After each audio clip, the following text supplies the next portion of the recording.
Estimados colegas, un saludo cordial para todos ustedes. Empecemos esta área de la cardiología del bloque de medicina interna con uno de los temas más importantes. ¿Por qué estoy tocando a priori y en principio este tema de la hipertensión arterial? Podríamos haberlo tocado al último, pero es por la prevalencia e incidencia. Tengamos algo en cuenta cuando nosotros nos presentamos a un examen que va a ser realizado obviamente por especialistas de esta área. ¿Qué es lo que nos van a preguntar? Y efectivamente las respuestas nos van a preguntar las patologías más prevalentes e incidentes en nuestro medio. 1 de cada 4 personas padece de hipertensión arterial. Entonces, de seguro, como en la convocatoria pasada de este 2019, tenemos muchas chances de que pueda entrar una pregunta de hipertensión arterial. Está dentro del bloque de patologías hipertensivas o de alteraciones de la tensión arterial. Y pues nos vamos viendo en este tema conceptos muy importantes. Vamos a desglosar desde los conceptos, las definiciones, las clasificaciones, la repercusión sobre distintos órganos y sistemas y cómo nosotros podemos abarcar terapéuticamente esta patología. Comencemos. Hipertensión arterial sistémica. ¿A qué nos referimos con hipertensión arterial sistémica? Empecemos mencionando que 1 de cada 4 personas, sobre todo en la edad adulta, va a llegar a padecer de esta patología. Entonces vemos que tiene, pues una incidencia, una prevalencia de un 25% que es elevada. Entonces es de mucho cuidado y de mucha importancia el estudio de esta enfermedad. La morbimortalidad es elevada, no por la hipertensión per se, sino por la repercusión que va a causar sobre distintos órganos y sistemas. Afecta a 4 principalmente la hipertensión arterial. Enseguida ya tocaré los conceptos, a qué es, cómo se refiere y demás, pero quiero que tú te acuerdes de 2 Cs y 2 Rs. El corazón, el cerebro, ahí estamos abarcando las 2 Cs, y las 2 Rs, el riñón y la retina. Esos 4 órganos nobles van a ser bastante afectados por la hipertensión arterial. ¿El por qué? Voy a hacer un pequeño paréntesis y quiero repasar un par de cositas para que tú te acuerdes bien. Dentro de la parte de anatomía y de fisiología ya hemos visto, ¿no? El corazón, las válvulas, las cavidades, etcétera. En la parte de fisiología, cómo interactúa la aurícula con el ventrículo, cómo bombea sangre el distinto sistema, pero quiero que te acuerdes de algo. El corazón es una bomba y las aurículas son las bombas de cebado. O sea, toda la sangre de tu cuerpo va a llegar al corazón. Hace rato hablé de 3 compartimientos en el tema introductivo. Uno que es el retorno venoso. Vamos a representar con el brazo derecho el retorno venoso. O sea, toda la sangre que está llegando al corazón. Toda la sangre que recibimos. ¿Dónde va a llegar? Obviamente a la aurícula derecha, ¿no? Por la vena cava superior, vena cava inferior y seno coronario de la sangre que está volviendo al corazón. Pero esta aurícula capta toda esta sangre, le pasa al ventrículo derecho y el ventrículo derecho pasa esta sangre a los pulmones, las oxigena y pasa a la aurícula izquierda y la aurícula izquierda al ventrículo izquierdo y el ventrículo izquierdo al resto de la circulación. Pero ¿dónde están estos 3 compartimientos? El retorno venoso, entonces toda la sangre que está retornando al corazón. El corazón como bomba en sí, porque tiene que agarrar esta sangre y bombearla, ya sea a los pulmones o a la circulación sistémica. Pero ¿contra quién va a bombear el corazón? Obviamente contra grandes vasos, ¿no? Ya sea pues a las pulmonares o a la aorta. Pero ¿cómo va a bombear? ¿Qué es lo que va a hacer? Tiene que vencer una resistencia, y esa es la resistencia vascular periférica. Ahora, ¿qué es presión arterial? ¿Qué es gasto cardíaco? Son conceptos que no tenemos que olvidarnos. El gasto cardíaco es todo lo que tu corazón, o sea, toda la cantidad de sangre, todo el volumen sanguíneo que tu corazón va a bombear en 1 hora. Ese gasto cardíaco, para su mejor estudio, lo podemos dividir y hacer la mínima parte de la hora, que es el minuto. Entonces, todo lo que vamos a bombear por minuto. Antiguamente el gasto cardíaco se estudiaba en grandes masas de tiempo, o sea, en grandes volúmenes de tiempo, pero ahora casi todas las bibliografías nos muestran el gasto cardíaco, y dentro de las últimas ediciones también de Guyton, en litros por minuto. Entonces nosotros nos vamos a abarcar a esa nomenclatura en gasto cardíaco igual a litros por minuto. ¿Qué es el gasto cardíaco? Es la cantidad de sangre, con lo que me acabo de explicar, que el corazón bombea en 1 minuto. ¿Cómo podemos calcular? Tenemos volúmenes dentro del corazón. según a la cantidad de sangre que esté y según en la parte del ciclo cardíaco que se encuentre. Por ejemplo, ya les mencioné en el área de fisiología que tele es el final de, significa, o sea, la palabra tele que tú veas, o el prefijo tele, significa el final de. Por ejemplo, telesistólico, o sea, el volumen al final de la sístole, o telediastólico, o sea, el volumen al final de la diástole. Nosotros pero tenemos aparte un volumen que es el volumen sistólico. Y este volumen sistólico es la cantidad de sangre que sale en cada latido. Entonces cada latido es tu corazón una bomba. Se comprime y bota sangre. En cada latido no bota toda la sangre que está dentro del corazón, queda un remanente. Ese es el telesistólico, porque es el volumen de sangre que queda al final de la sístole. Me explico. El corazón empieza lleno. Tenemos una sístole y una diástole. La diástole es cuando el corazón se llena de sangre. ¿Qué será el final de la diástole? Hace rato les dije que tele significa al final de. Entonces el volumen que el corazón tiene al final de la diástole es el volumen telediastólico, que es la máxima cantidad de sangre que tiene el corazón. Generalmente son 120 ml. El corazón se comprime en la sístole y ese es el volumen sistólico que va a botar. Y tenemos un remanente después del volumen sistólico. El volumen sistólico es alrededor de 70 ml. Si calculamos, empezamos con 120, hemos botado 70, nos quedará 50 ml alrededor, como promedio, de volumen telesistólico. Si nosotros tomamos y apartamos el volumen sistólico, entonces el volumen de sangre que estamos bombeando en cada latido, y lo multiplicamos por la frecuencia cardíaca, supongamos que 700 ml es el volumen sistólico y la frecuencia cardíaca 70 latidos por minuto, entonces 7 por 7, 49, 4900 ml o 5 alrededor, promediando 5 litros de sangre que el corazón va a bombear en un minuto. Entonces recordemos, ¿cuánta sangre bombea el corazón? ¿Cómo calculamos? Pues el volumen sistólico por la frecuencia cardíaca. Ahora obviamente este volumen sistólico puede variar. Puede ser un corazón que no se esté llenando de mucha sangre, como una cardiomiopatía hipertrófica, o sea que estamos alterando la diástole, el llenado cardíaco. Entonces el volumen sistólico puede afectarse en fases tardías y ser menor. Claro que en principio no, pero puede afectarse y ser menor. Entonces el gasto cardíaco disminuye, por más de que mantengas tu frecuencia cardíaca. ¿Por qué empecé hablando de esto? Es porque esa resistencia vascular periférica, que es el tercer compartimiento, ya les dije, un primer compartimiento de retorno venoso, un segundo compartimiento de bomba cardíaca per se, y un tercer compartimiento que es la resistencia que el corazón encuentra cuando bombea la sangre, que sería la resistencia vascular periférica, es la que se afecta en la hipertensión arterial. Ahora, ¿a qué nos referimos con presión? Nuestros vasos sanguíneos son unas cañerías, obviamente, pero que tienen que tener cierta tensión en sus paredes. Tú sabes que tus tejidos, nuestros tejidos, los tejidos, tienen que ser perfundidos constantemente, tienen que ser abastecidos de elementos constantemente. ¿Y cómo nosotros, pongamos el ejemplo de una casa, hacemos que llegue agua a todo lado? Gracias a la presión que va a tener el agua. Y obviamente nosotros en el cuerpo humano, igual gracias a la presión, hacemos que llegue sangre a los tejidos, hasta los tejidos más lejanos de nuestro organismo. Es por eso que tu corazón bombea, se encuentra contra una resistencia arterial, pero esas paredes siguen teniendo tensión. ¿Para qué? Para que esa presión asegure o garantice la llegada de sangre a los tejidos más lejanos. Esa es la presión arterial, la fuerza o tensión que va a existir sobre las paredes de las arterias. Las venas mantienen una presión casi constante, pero hacen circular la sangre gracias a válvulas que tienen, sobre todo en los miembros o en su totalidad en los miembros inferiores. Ahora, esa es la presión que nosotros tenemos que mantener. Con lo explicado, cómo nos afecta una presión baja y cómo nos afecta una presión alta. Tenemos cañerías grandes y van disminuyendo de calibre cada vez más, ¿no? O sea, la aorta, que es una arteria de gran calibre, va dividiéndose, va teniendo colaterales hasta la más pequeña, imaginémonos.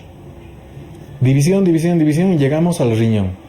Hemos llegado a esas arteriolas, porque ya dejan de ser arterias, van a formar arteriolas, etc. Pero las paredes no van a ser tan gruesas como las arterias primarias que nosotros tenemos. Entonces, en los cambios de presión, cuando aumentamos mucho la tensión sobre las paredes de estos vasos, No afectará a una arteria de gran calibre, como son las carótidas primitivas, la aorta, etc. Pero sí llegará a repercutir y afectar esas arterias de pequeño calibre. ¿Cuáles serán las arterias de pequeño calibre que más van a afectar a nuestro organismo? Las dos Cs y las dos Rs, porque son órganos vitales. El corazón, el cerebro, el riñón y la retina. ¿Cómo se van a afectar estos vasos sanguíneos? En principio, tenemos dos cosas que pueden pasar en los vasos sanguíneos y eso quiero que entiendas. Estoy tocando un poco de fisiopatología, pero para que entiendas hipertensión arterial tienes que saber fisiopatología. Una arteria de pequeño calibre, si la subida de la tensión arterial es brusca, obviamente no va a aguantar ese cambio de presión y se va a romper.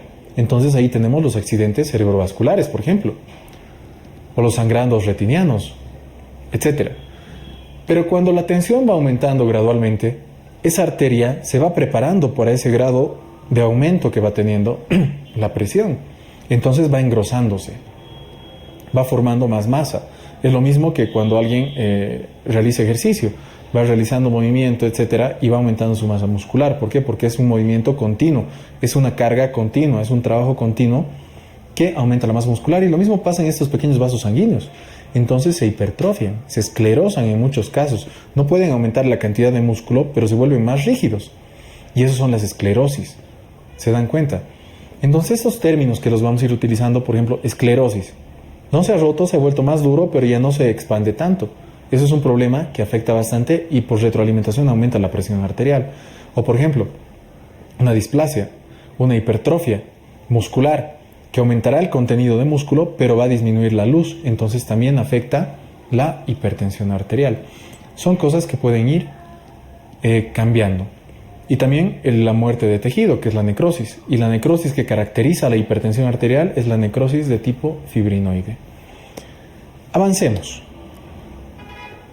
Esta primera diapositiva hemos hablado que una de cada 4 personas va a padecer de hipertensión arterial y la morbimortalidad, no per se, pero por repercusiones a otros órganos, es elevada en la presión arterial. En nuestro medio la presión arterial es un problema bastante común. Es por eso que nosotros tenemos que tener mucho cuidado y énfasis en su avance. Por concepto, ¿qué es hipertensión arterial? En un momento voy a tocar la clasificación, pero en sí se mantiene que hipertensión arterial se considera a un paciente o persona que haya acudido a consulta o se haya tomado la presión más de una vez, estamos hablando por lo menos 2 veces, y que esta presión arterial haya sido una presión arterial sistólica mayor a 140 y mayor a 90 la diastólica en las 2 tomas. Obviamente tienen que ser separadas por tiempo, no pueden ser tomas seguidas, no en un mismo día, van a ser tomas separadas en el tiempo. Entonces, si una persona acude a consulta o ambulatoriamente se le toma la presión y tiene una sistólica mayor a 140 y una diastólica mayor a 90, lo clasificamos como persona con hipertensión. Y esta hipertensión la vamos a ir regulando de acuerdo a grados y en un momento ya les mostraré cómo. Ahora, cometemos muchos errores nosotros por tomar mal la presión arterial.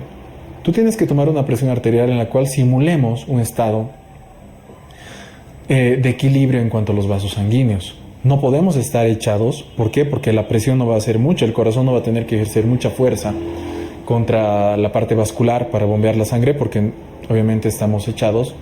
Tampoco podemos estar parados porque la diferencia de la presión va a ser elevada, o sea, el corazón va a hacer mucho más esfuerzo para bombear y puede subir un poco la presión arterial.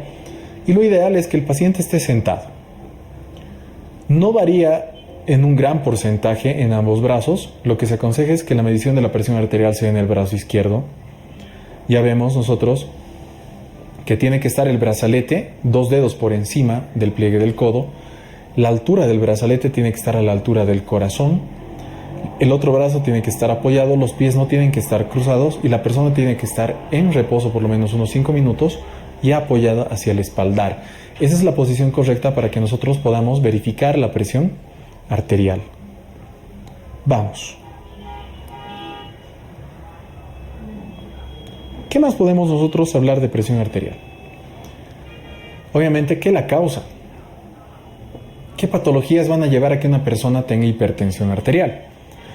La vamos a dividir dentro de la parte endocrinológica, asociadas a la patología renal, consumo de sustancias, sistema nervioso y otras patologías. Muchos de ustedes se preguntarán, ¿pero qué patologías endocrinológicas? quiero que recordemos algo en esta parte. Si nosotros por cualquier alteración endocrinológica producimos renina, angiotensina o el producto final, la aldosterona, vamos a llegar a contribuir a este círculo para que se produzca hipertensión. ¿A qué me refiero? Retengo líquido por cierta patología, ahora estamos hablando de endocrinología, y voy a aumentar el volumen, voy a aumentar el gasto cardíaco, va a aumentar la resistencia periférica y contribuye a la hipertensión arterial. Quien ejerce fuerza sobre los vasos sanguíneos es la sangre, y a mayor volumen, mayor presión arterial. ¿Cuándo se da este tipo de eventos? Por ejemplo, el feocromocitoma. Liberas catecolaminas, aumentas la presión arterial. El Cushing, retienes, aumenta la producción de aldosterona. El hiperaldosteronismo primario, por ejemplo, igual produce aldosterona. La aldosterona retiene agua, retiene sodio. Entonces aumentamos la presión arterial. Síndromes carcinoides que directamente van a liberar agentes vasoactivos que aumentan la presión arterial. Entonces son muchas las patologías dentro del área de endocrinología que pueden llevar a producir hipertensión arterial. Patología renal. Pueden ser, por ejemplo, la nefroangioesclerosis. O sea que estás esclerosando los vasos sanguíneos del corazón, que repercute, como están esclerosados los vasos sanguíneos, hay menos flujo sanguíneo renal, se activa el sistema renina, angiotensina, aldosterona, aumenta la tensión de los vasos sanguíneos, retenemos más líquido y contribuimos a la hipertensión arterial. La fibrosis, por ejemplo, la displasia fibrosa, que se da más que todo en el sexo femenino, aumenta la cantidad de músculo, disminuye el flujo sanguíneo, hay menos riego hacia los riñones, se activa este sistema, retenemos líquido, aumentamos la tensión, hipertensión arterial. Consumo de sustancias psicoactivas, por ejemplo, energizantes, drogas como las anfetaminas, fármacos que también van a estimular el sistema nervioso central y van a aumentar la tensión sobre los vasos sanguíneos, como por ejemplo los corticoides, la eritropoyetina. Uno de los grandes problemas de los pacientes que estén en grado 3 ya de insuficiencia renal crónica, por ejemplo, que les administramos eritropoyetina, es de que la tensión arterial va a subir, y a la vez que subimos la tensión arterial dañamos el riñón, y es un círculo de degeneración, daño hacia este órgano. Sistema nervioso. Una persona que haya sufrido un traumatismo cráneoencefálico, que tenga hipertensión intracraneal, va a llegar a ser hipertensión arterial, por ejemplo. Personas con encefalitis pueden llegar a ser hipertensión arterial, con neuropatías periféricas, medulopatías, etcétera, van a llegar a tener alteración del sistema nervioso, contribuir a la parte simpática, aumentar el tono de los vasos y llegar a producir hipertensión arterial. Otras entidades, podemos referirnos, por ejemplo, a las esclerosis, al embarazo, que hay hipertensión arterial netamente catalogada secundaria al embarazo. Entonces son muchas las entidades que pueden llevar a producir esta alteración de la hipertensión arterial. Si nos enfocamos a nuestro medio y cómo podría ser esto preguntado el día del examen, nos van a preguntar la parte endocrinológica, podría caer, pero ¿qué es lo más frecuente en nuestro medio? Es lo idiopático, o sea, una hipertensión arterial en la cual nosotros no sepamos la etiología per se. Entonces eso se cataloga como hipertensión arterial primaria, o sea que está afectando directamente los vasos sanguíneos, o hipertensión arterial de carácter idiopático. Secundaria. En nuestro medio la principal causa de hipertensión arterial secundaria es la patología renal y el consumo de anticonceptivos orales. Ahora, ¿qué es lo que nosotros vamos a estudiar entonces en esta parte? ¿Lo idiopático? No, porque lo idiopático es algo que nosotros no sabemos. Vamos a las principales causas en nuestro medio de hipertensión arterial.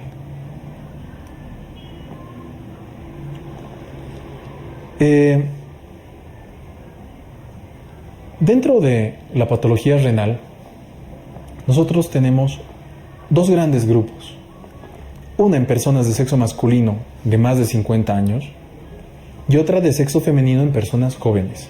Y a esto me estoy refiriendo con dos áreas grandes que nosotros tenemos que saber sí o sí distinguir dentro de la patología renal. Una que va a ser la estenosis ateromatosa de la arteria renal y otra que es la displasia fibromuscular en el sexo femenino. Ahora, ¿cómo enfocamos esta parte? Si es que nosotros tenemos una persona adulta de sexo masculino o una persona de sexo femenino joven que haya tenido una presión elevada, no muy elevada, pongamos un término medio de unos 145 o 95 milímetros de mercurio, acude a nuestra consulta y nosotros recetamos un inhibidor de la enzima convertidora de angiotensina, o sea un IECA, como tratamiento. Le damos este tratamiento y la persona vuelve al día siguiente, pero con tensiones totalmente elevadas de la presión arterial. llegando a los 180 de sistólica, 120 de diastólica, o bueno, en ese rango. ¿Qué puede haber pasado aquí? Quiero que te aclares o que te acuerdes lo siguiente. El riñón es un órgano bastante noble que tiene que tener un flujo sanguíneo constante y adecuado para mantener las necesidades y sus funciones. Ahora, ¿qué hace el riñón? Hay dos patologías aquí. Quiero hacer este paréntesis. Una que va a ser la estenosis ateromatosa de la arteria renal, que se da más que todo, esto quiero que te acuerdes, en sexo masculino, personas adultas más de 50 años, o puede ser una displasia fibrosa, fibromuscular, también a nivel de la arteria renal, que se da en sexo femenino, pero en pacientes más jóvenes. ¿Qué pasa en estos pacientes? Si tú te das cuenta, digo, estenosis ateromatosa de la arteria renal, ¿qué quiere decir eso? O sea, que la luz de la arteria renal se ha reducido porque hay placas ateromatosas. Si digo displasia fibromuscular, o sea, que ha aumentado la capa muscular de la arteria renal, pero que también ha disminuido su luz. ¿Qué pasa en estos dos casos? La luz del vaso, que debería ser así, es pequeña. Entonces el flujo renal es bajo. ¿Qué va a hacer el riñón si es que tiene poco flujo sanguíneo? Tenemos una arteriola aferente por donde está entrando y tenemos una arteriola eferente. Tú tienes que mantener la presión en el riñón para que se vaya produciendo las funciones del riñón. Necesitamos formar angiotensina 2. ¿Para qué? Porque la angiotensina 2 viene sobre esta arteria eferente, entonces la de salida, quiero que esta parte la entiendas bien. Una arteria de entrada, que es la aferente, el riñón, y una arteria de salida, que es la eferente. Estas dos se regulan para que la presión en el riñón se mantenga y el riñón pueda cumplir pues sus funciones de filtración, reabsorción, secreción, etcétera, que nosotros conocemos. Como la arteria aferente, su luz está estrecha, ya sea porque tiene placas ateromatosas o porque tiene displasia fibromuscular, está entrando poca sangre y la presión del riñón baja. Pero para que se mantenga esa presión, ¿qué tengo que hacer? Cerrar la arteriola eferente, o sea, la arteria de salida. Y voy a producir angiotensina 2. ¿Ya? Los pacientes producen angiotensina 2. ¿Cómo se produce? Se capta ese aumento de presión en la arteriola aferente, entonces en la de entrada, y se produce renina. Esta renina va a producir angiotensina 1, o sea, convierte la angiotensinógena en angiotensina 1, y la angiotensina 2, gracias a la enzima convertidora de angiotensina, va a llegar a formar, la 1 se convierte en angiotensina 2, y esta angiotensina 2 contrae la arteriola eferente, entonces la arteria de salida. Y gracias a esta contracción se mantiene la presión en el riñón. Pero ¿qué pasa? Hemos llegado a formar renina, angiotensina 1, angiotensina 2, y también se va a formar aldosterona. Y esta aldosterona, por eso se llama eje renina, angiotensina, aldosterona, retiene agua y retiene sodio. El sodio y el agua siempre van agarrados de la mano. ¿Qué pasa? Tengo poco flujo sanguíneo, no porque el volumen de la sangre sea poco, sino porque esa arteria aferente está cerrada, ya sea por placas ateromatosas o displasia fibromuscular. Más la cantidad de volumen que tú le estás dando al paciente, o sea, que le está dando su sistema renina, angiotensina, aldosterona al paciente porque está reteniendo agua y sodio, aumenta el volumen, pero el flujo sigue bajo. ¿Por qué? Porque tú no has destapado esa arteria aferente, la arteria de entrada, sigue tapada, ya sea por las placas, repito, ateromatosas o por la displasia fibromuscular. Pero ese aumento de volumen sanguíneo lleva a un aumento de la presión arterial. Y no se notaba este aumento. La persona estaba, podríamos decir, asintomática o con un poco de tinnitus, acúfenos, un poco de vértigo. Hemos captado en consulta que tiene hipertensión arterial y hemos dado un IECA, enalapril, cualquiera.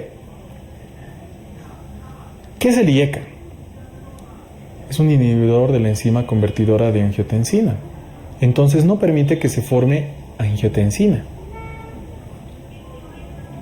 No se va a formar la angiotensina y no vamos a formar aldosterona. De por sí, deberíamos disminuir el volumen y el paciente debería mejorar en su sintomatología. Pero no nos olvidemos que la arteria aferente también funciona gracias a estos elementos. ¿Y qué va a pasar? Esa arteria aferente se altera. No va a pasar flujo sanguíneo. El riñón no tiene presión. No tenemos presión al otro lado de la arteria porque hemos bloqueado el sistema renina, angiotensina, aldosterona gracias al consumo de este IECA. Entonces el riñón no mantiene la presión que debería mantener para ejercer sus funciones de filtración, reabsorción y secreción. Hay alteración en estas funciones, no eliminamos mucha orina, retenemos más líquido y por sí volvemos a un sistema de retroalimentación que hace que la presión se dispare. Por la liberación de muchos agentes, la presión se dispara. Entonces, si tú a algún paciente le has dado un antagonista de los receptores de aldosterona, los antagonistas de los receptores de las angiotensinas, los inhibidores de los receptores de las aldosteronas, o le has dado un IECA, ¿qué va a pasar? Se altera todo este sistema y la persona, después de haber consumido el medicamento, viene con crisis o niveles de tensión arterial bastante elevados. Y es así como se diagnostica y característica. Pacientes adultos, estenosis heteromatosa de la arteria renal, y pacientes jóvenes de sexo femenino, displasia fibromuscular. Vamos con el avance.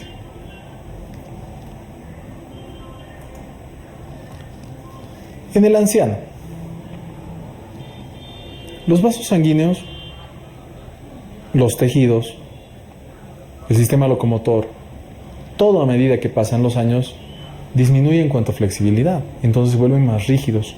Es por eso que la arteriosclerosis senil contribuye a que los pacientes tengan hipertensión arterial. ¿A qué se refiere esto? Que los vasos sanguíneos ya no van a hacer ese efecto, sino que son más rígidos, ya no tienen tanto músculo, son más rígidos, y cada vez que el corazón bombea sangre, aumenta la presión sobre este vaso porque es más rígido y ya no tan distendible, y se produce hipertensión arterial, que es algo característico en los pacientes ancianos. Es que esta hipertensión arterial se acompaña de hipotensión arterial ortostática. ¿Qué es el ortostatismo o la hipertensión arterial ortostática? Que la presión arterial disminuya, pero mucho, ya sea más de 20 milímetros de mercurio la sistólica o 10 la diastólica, o que esté debajo de 60 la sistólica o debajo de 60 la diastólica, en los 3 siguientes minutos después de que el paciente se ha parado. Muchos de nosotros hemos sentido esa sensación de mareo y de inestabilidad cuando estamos echados o sentados y nos paramos de golpe y nos queremos desmayar, incluso algunas personas se desmayan. ¿Qué es esto? Que tu corazón estaba bombeando contra poca resistencia. Una persona que se para de golpe ejerce más resistencia en sus vasos sanguíneos, no se puede acomodar tan rápido tu sistema nervioso autónomo para distenderlos, para aumentar la presión. ¿Y qué pasa en estos pacientes? Tienen menos flujo sanguíneo en el sistema nervioso central y pues se quieren desvanecer. Pasa lo mismo en los pacientes ancianitos. Tienen un grado elevado de hipotensión arterial ortostática, pero per se tienen hipertensión arterial gracias a la arteriosclerosis senil. Y tienen una hipertensión arterial, pero de característica aislada en la parte sistólica. ¿Qué quiere decir? Que la parte sistólica estará elevada, pero la parte diastólica por lo general no supera los 90 milímetros de mercurio. Tenemos amplias clasificaciones. Te aconsejo que esta estudies para el examen porque es la completa y es la última en cuanto a hipertensión arterial. Hoy en día, gracias al estilo de vida que tenemos, gracias a la atención que tenemos cada día más como seres humanos, se ha catalogado que normal se considere hasta 130 y ya no solo hasta 120 milímetros de mercurio. Es por eso que este cuadro, cuando digo apréndetelo, tienes que memorizarlo. Todo es para entender, pero algunas cosas para memorizar. Y este cuadro es para memorizar. Por ejemplo, tenemos una óptima, una normal, normal alta. Tenemos una hipertensión grado 1, grado 2, grado 3 y una hipertensión arterial sistólica aislada. La óptima siempre va a ser menos de 120. La normal, que vamos a ir hasta 130, la normal alta hasta 140, grado 1 de 140 a 160, grado 2 hasta 180 y grado 3 más de 180, me refiero a la hipertensión arterial, a la parte sistólica. Y la diastólica, pues que óptima va a ser siempre que estemos menores a 80, de 80 a 85 va a ser normal, normal alta vamos a ir hasta los 90, de los 90 al 100 grado 1, 100 a 110 grado 2 y mayor a 110 vamos a tener el grado 3 de hipertensión arterial dentro de la parte diastólica. Y la aislada, como les comenté hace un momento, es aquel grado de hipertensión arterial en la cual la sistólica aumente más de 140 y la diastólica nos mantengamos en niveles menores a 90 milímetros de mercurio. Obviamente, una hipertensión arterial o un grado de esta clasificación óptima o normal no necesita tratamiento. La normal alta, cambiamos el estilo de vida, muy pocas veces recurrimos a los fármacos. Hipertensión grado 1, grado 2 y grado 3 ya se aconseja combinar los cambios de estilo de vida con tratamiento farmacológico. Y la parte aislada, lo propio. Gravedad. Muchas veces sabemos o nosotros hemos escuchado que la hipertensión arterial es el asesino silencioso. ¿Por qué? Porque no da síntomas, no da signos hasta que ya estamos en una fase avanzada, donde ya ha llegado a comprometer esos vasos sanguíneos pequeñitos, ya sea en el sistema nervioso central, en el riñón, en el corazón o en el cerebro, ¿no? O en la retina. Entonces, ¿qué pasa? Si se presenta de forma brusca, puede causar repercusiones. De acuerdo a la gravedad, la dividimos en tres. En una acelerada, en una maligna y en las crisis hipertensivas. La acelerada es cuando la hipertensión, o bueno, el grado de tensión arterial ha subido de golpe, pero no ha dañado ningún órgano, no hay edema de papila tampoco. La maligna es cuando ya hay daño hacia algún órgano, sobre todo sistema nervioso central, o si estamos hablando de cerebro, vamos a ver la otra C que es el corazón, la retina o el riñón, que son las dos seres. Y también hay edema de papila, a esa la denominamos maligna. Y las crisis hipertensivas, en las cuales los niveles son mayores a 180 y 120 milímetros de mercurio. Y esas se van a dividir ya sea en urgencias o emergencias, de acuerdo a si afecten o no a distintos órganos. Vamos a ver un poco acerca de las repercusiones de este aumento de la presión arterial sobre distintos sistemas. En la parte neurológica, lo que más se va a presentar puede ser más que todo insidioso, el paciente no se da cuenta, te presenta una signo-sintomatología un poco confusa, pero por lo general van a presentar tinitos, acúfenos, que se puede presentar en otras patologías, como por ejemplo infecciones agudas de oído, etc. Pueden llegar a presentar vértigo, alteraciones visuales y dolor de nuca, que la consideramos un poco característica de la hipertensión arterial cuando los niveles son mayores a 110 milímetros de mercurio. Ahora también podemos tener una crisis, una encefalopatía hipertensiva.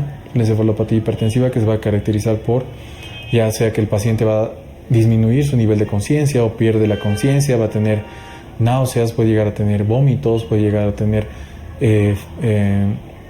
distintos tipos de alteraciones, convulsiones, por ejemplo, o si un vaso sanguíneo no se ha logrado distender de una buena manera, ha aceptado la tensión arterial y se ha roto, puede llegar a tener un accidente cerebrovascular tipo hemorrágico. Entonces puede llegar a formar encefalopatías de carácter hipertensivo.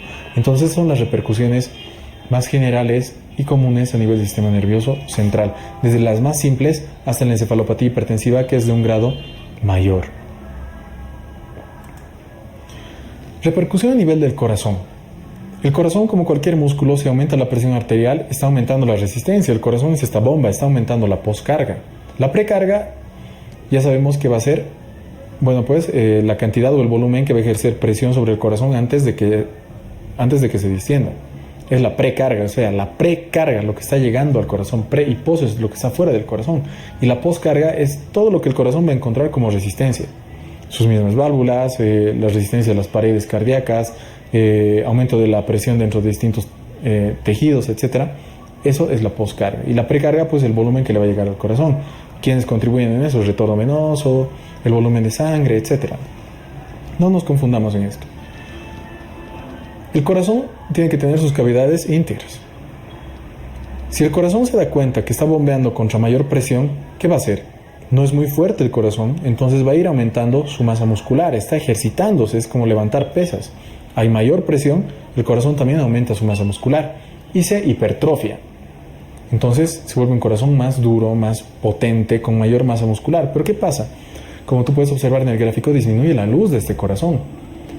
Al principio no se afecta la contracción o el volumen sistólico porque bombea con tanta fuerza que bota mucha sangre. La misma cantidad del volumen sistólico. Se afectará el volumen telediastólico y también el volumen diastólico. ¿Por qué? Porque a mayor masa, menor área del corazón y se va a afectar el llenado cardíaco. Ese llenado cardíaco es diástole, entonces va a llegar a producir una insuficiencia cardíaca de carácter diastólico. Entonces las cámaras se llenan menos, pero ese corazón hipertrófico bombea toda la sangre. Entonces un volumen sistólico más o menos se mantiene en los parámetros fisiológicos. Pero a medida que va sucediendo este proceso, el corazón también se va cansando y esas fibras musculares se van dilatando. Entonces se llega a formar una miocardiopatía dilatada. Hay regresión de la parte hipertrófica, el corazón se dilata, se vuelve como una bolsa, pero que no puede contraerse con la misma fuerza y no bota mucha sangre. Entonces, la parte final es la insuficiencia cardíaca de carácter sistólica en la cual se caracteriza por tener una cardiomiopatía dilatada. Repasamos, el corazón al principio ejerce mucha fuerza, se hipertrofia, cardiomiopatía hipertrófica. ¿Qué tipo de insuficiencia? Insuficiencia cardíaca diastólica porque afecta el llenado. Luego el corazón se dilata y ya no se contrae bien, es una cardiomiopatía dilatada con insuficiencia cardíaca de carácter sistólico porque no bombea la cantidad de sangre adecuada. Al nivel de los riñones, hemos dicho que produce una necrosis fibrinoide, de carácter fibrinoide, pero los riñones se afectan en muchas formas. Se van rompiendo esas arterias, esas arteriolas a nivel del riñón, va habiendo una retroalimentación en el eje de renina-angiotensina-aldosterona, hay mayor retención de líquido, aumento de volumen, menor presión, sigue funcionando este sistema, va a llegar a lesionar el riñón y es una de las principales causas de insuficiencia renal crónica en nuestro medio. Repercusión vascular, como habíamos dicho, aumenta la presión, va a aumentar el grosor de los vasos sanguíneos, estos también se pueden llegar a esclerosar y según el territorio que afecten van a llegar a producir distintos trastornos. Por ejemplo, ¿qué pasa? Si es que va a haber una esclerosis de las carótidas, pues no va a llegar mucha sangre al sistema nervioso central, pueden haber desmayos, alteraciones focales del sistema nervioso central, ictus de carácter isquémico, etc. A nivel del corazón, si es que esas plaquitas del corazón, esas arterias que son delgaditas, que irrigan el corazón, este órgano tan importante, se vuelven más rígidas o se separa una de sus láminas y se tapa, pueden llegar a producir un infarto agudo de miocardio. A nivel del sistema nervioso central, como habíamos dicho hace un momento, también el ictus de carácter isquémico, ¿no? El diagnóstico es mediante la medición. Hace rato, en un comienzo de este tema, hemos dicho que el diagnóstico de hipertensión arterial es mediante la medición de la presión arterial per se. Pero necesitamos dos tomas que sean mayor a 140 milímetros de mercurio la sistólica y mayor a 90 milímetros de mercurio la diastólica, en distintos tiempos. Eso podemos hacer en un paciente que haya venido a consultar por X o Z motivos, lo hemos diagnosticado o hemos visto que sus cifras de presión arteriales son altas, le volvemos a citar para volver a tomar la presión arterial y dos medidas elevadas, más de 140, más de 90, hacen el diagnóstico de hipertensión arterial. No siempre mediante la medición en consulta, también se puede poner un dispositivo que vaya midiendo la presión arterial en distintos momentos del día o un paciente que tenga un automedidor de presión arterial en la cual puede ir tomando los valores de presión arterial, registrándonos para poder catalogar como paciente hipertenso. Tratamiento. Como en toda patología tenemos que empezar con las medidas generales. Entonces, mayor ejercicio El ejercicio, hay dos tipos de ejercicio, esto no quiero que nos confundamos. Uno que va a ser cuando levantamos pesas, el fisiculturismo, en la cual no hay una vasodilatación periférica, por lo cual incluso muchas veces se hipertrofian los vasos sanguíneos y contribuye a la hipertensión arterial. Es por eso que no está muy recomendada la parte de ejercicio isométrico o cuando estás haciendo pesas para personas hipertensas. Pero cuando alguien hace un ejercicio donde aumenta la frecuencia cardíaca, es lo que llamamos, la parte de cardio dentro del deporte, cuando aumentas la frecuencia cardíaca, sí produces una vasodilatación periférica. Entonces el ejercicio aeróbico per se, con aumento de la frecuencia cardíaca, con vasodilatación periférica, contribuye. ¿Por qué? Porque al dilatar los vasos sanguíneos periféricos, disminuimos la tensión sobre estos y disminuimos la tensión arterial. Entonces el ejercicio beneficia de muchas maneras a la presión arterial. El consumo de sal, disminuir el consumo de sal, ¿por qué? Porque el sodio va ligado del agua. Si tienes más sodio en tu cuerpo, vas a retener más agua en tu cuerpo, vas a aumentar el volumen de presión sobre los vasos y aumentas la hipertensión arterial. El estrés, porque el tono simpático causa mayor tono en los vasos sanguíneos. El alcohol, de igual forma, que contribuye a la hipertensión arterial.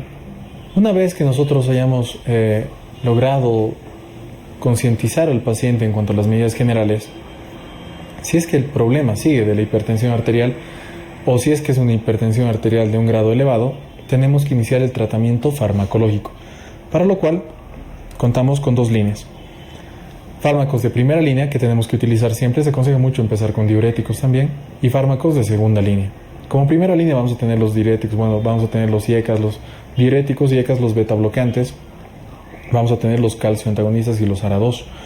Y dentro de los fármacos de segunda línea estarán los otros fármacos coadyuvantes o que van a ayudar también en este tratamiento, que los hemos repasado en la parte de farmacología, como ser los alfa bloqueantes, los inhibidores del receptor de la aldosterona, el alisquirén, que es un inhibidor selectivo de la renina, y la clonidina.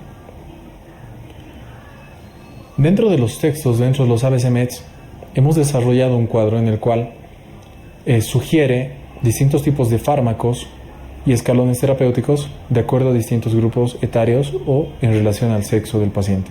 Como por ejemplo, no es lo mismo tratar a un paciente anciano de sexo masculino o a una paciente de sexo femenino de unos 30-35 años de edad.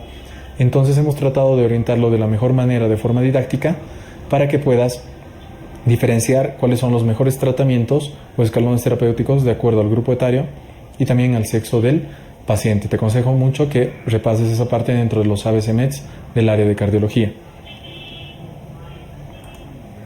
La primera regla del éxito es una buena preparación.